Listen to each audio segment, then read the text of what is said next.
Bismillahirrohmanirrohim. Assalamualaikum warahmatullahi wabarakatuh. Sampurasun.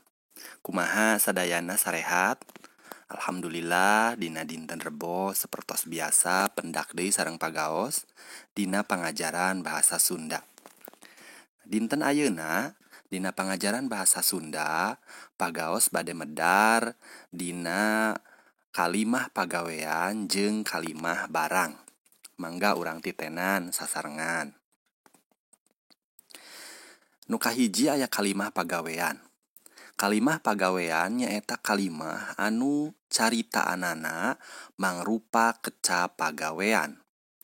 Kecap pagawean nyaeta sagala kecap anu mangrupa gerak laku makhluk atanapi mangrupa kalakuan. Contona maos. Maos teh naon? Hartosna ngaos atanapi maca. Ngawulang. Ngawulang teh ngajar. Ngagoreng. Ngagoreng mah tos terangnya. Ngadamel. Ngadamel mah sami sareng nyieun. Angkat. Terangnya angkat. Nah, teras kalimah pagawean nyaeta urang kedah nitenan heula. Mangga urang titenan sasarengan. Titenan kalimah-kalimah ieu dihandap. Ya, tinggal contona. Pun bapa maos koran. Tah anjeunna ngawulang di SMP. Bibi ngagoreng tahu di dapur. Wangun eta kalimah-kalimah saenggeus dirucat nyaeta tinggalnya contoh anu nembe nu pagaos tos disebatkeun urang rucat. Janten sababaraha katerangan. Nu kahiji aya jejer atanapi caritaan, objek sareng katerangan. Tinggal contoh nu kahiji. Pun bapa maos koran. Nah, nu janten jejerna teh pun bapa. Teras nu janten caritaanana maos, anu janten objekna koran. Nu kaduana anjeunna ngawulang di SMP. Anjeunna nu janten jejer caritaanana ngawulang, teras kateranganana di SMP. Upami nu katilu, bibi ngagoreng tahu di dapur.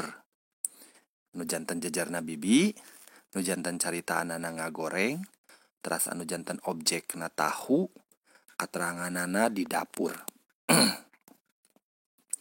Lajeng ayeuna kana kalimah barang anu kadua. Kalimah barang nyaeta kalimah anu caritaanana mangrupa kecap barang atanapi nominal. Dina kalimah barang boh jejer boh caritaan wangun kecapna sarua nyaeta kecap barang. Kecap barang nyaeta kecap anu nuduhkeun barang atawa ngaran anu dianggap barang.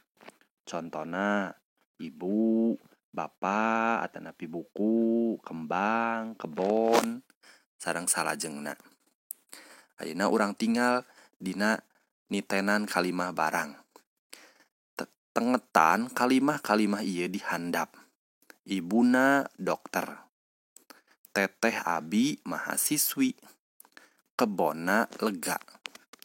Tah upami dirucat wangun-wangun eta bakal janten sapertos anu dina bagan atanapi dina kolom nu parantos dijelaskeun. Jejer sareng caritaan mung aya 2 kateranganana. Ibuna dokter, nu janten ibuna nyaeta janten jejer. Teras caritaanana dokter. Teteh abi mahasiswi. Nah, nu janten jejerna teteh abi, nu janten caritaanana mahasiswi. Kebona lega. Nu janten jejerna kebona, nu janten lega anu caritaanana lega. Ayeuna urang kerjakeun latihan di buku hidep aya dina kaca 52 ngerjakeun latihan 3. Prak jieun kalimah pagawean tina kecap-kecap pagawean dihandap. Maka ragam basa hormat. Make ragam basa hormat tangnya. Nu A ngadamel. Jieun kalimahna. Nu B nganggo. Sami damel kalimahna. Nu C na angkat. D nyandak. E ngagaleuh. F. Masihan. D. G. Naroskeun. H. Nyalikan. I. Marios. J. Nongton. Eta panginten kerjakeun saparantos narengse tiasa dipotokeun bade dinilai ku pagaos. Hatur nuhun. Hapunten bilih seueur kakirangan. Assalamualaikum warahmatullahi wabarakatuh.